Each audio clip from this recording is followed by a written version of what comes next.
car. This is the last sitting week for the Australian Parliament before the federal election on September the 14th. If the polls are correct, Tony Abbott's opposition coalition will win easily, bringing a new generation of politicians to government for the first time.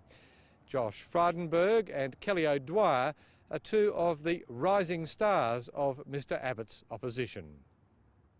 Kelly O'Dwyer, Josh Frydenberg, welcome.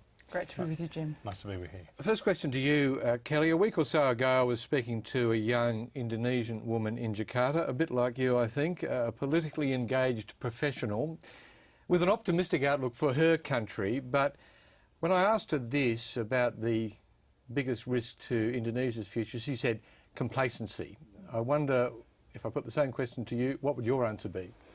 Well, look, I think that's a very good observation, and like you say, like her, I have a very, very optimistic view of the future of our country. I think Australia has every right to be incredibly ambitious for our future. But if I was to spell out what I think one of the greatest challenges for us going forward, I think that is a complacency around our economic position and the fact that our very strong fiscal position going into the 2007 election is one that has been overturned in recent times. We can't assume that the good times will continue, that the mining boom will continue, and that we will continue to grow the pie unless we do certain things to ensure that we can restore confidence to our economy. Does that mean that you're a bit pessimistic about the economic outlook in China, or that Australia has simply become too dependent on China as a cash cow? No, I'm simply suggesting that there are things that we can do here, absent of our international relations, that can improve our economic position quite markedly.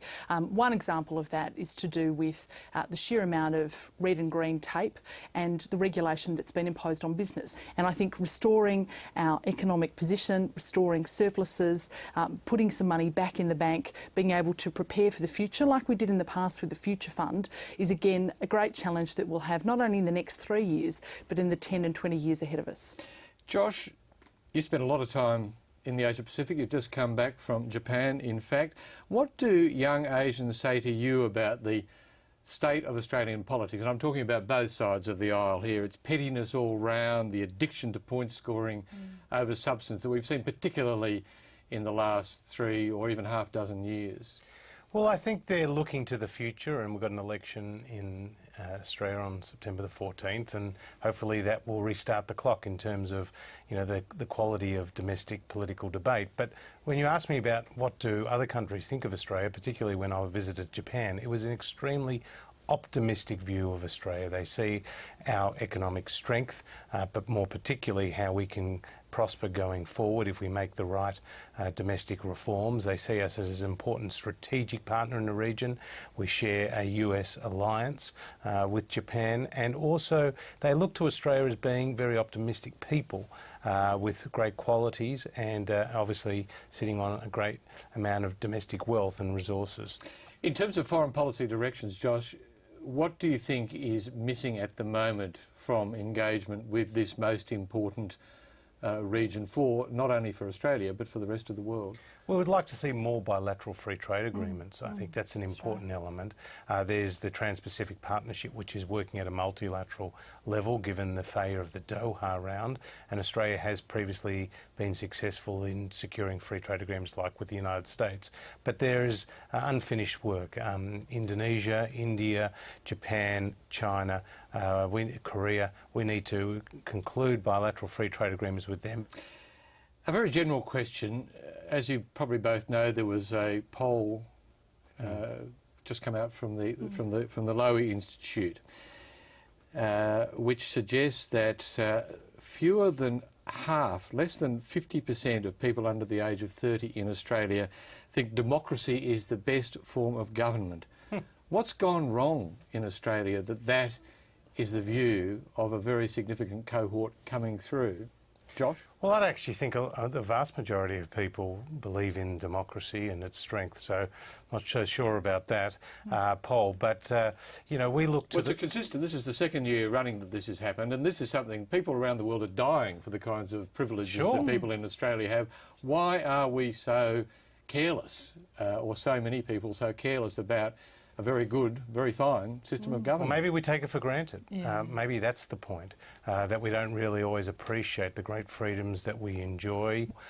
But you know, I look at the young people in Australia and I see that they're really ready to even more deeply engage with the region. And one of the policies that Kelly and I know well that the Coalition is putting forward is for a reverse Colombo plan, which is to see a much larger number of secondary students learn a second language, predominantly an Asian language. We're down to 13% now. We want to get up to 40% plus. But also to see thousands of Australian students or young people working or learning in the region, just like we used to in the 50s bring so many of the future leaders to Australia to be educated at our institutions. And I think that's very exciting because I think that's creating a level of engagement, a level of cultural appreciation and understanding.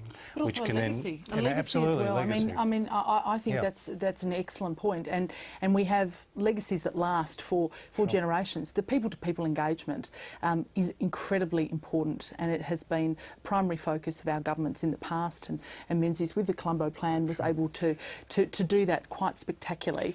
One final question. Josh, in terms of your own experience, obviously you came into the business with considerable degree of idealism. Has the experience of being a Member of Parliament actually changed that at all? Do you feel that the reality is somewhat less than what you imagined? No, in fact, I'm motivated as a result of this first term in the Parliament to really make a difference, like Kelly is, maybe locally, but also hopefully nationally over time. And I believe that politicians of both main political persuasions in Australia, they enter into politics for the right motives. There's no doubt about that. They actually have a view about what they believe should be the priorities for this country.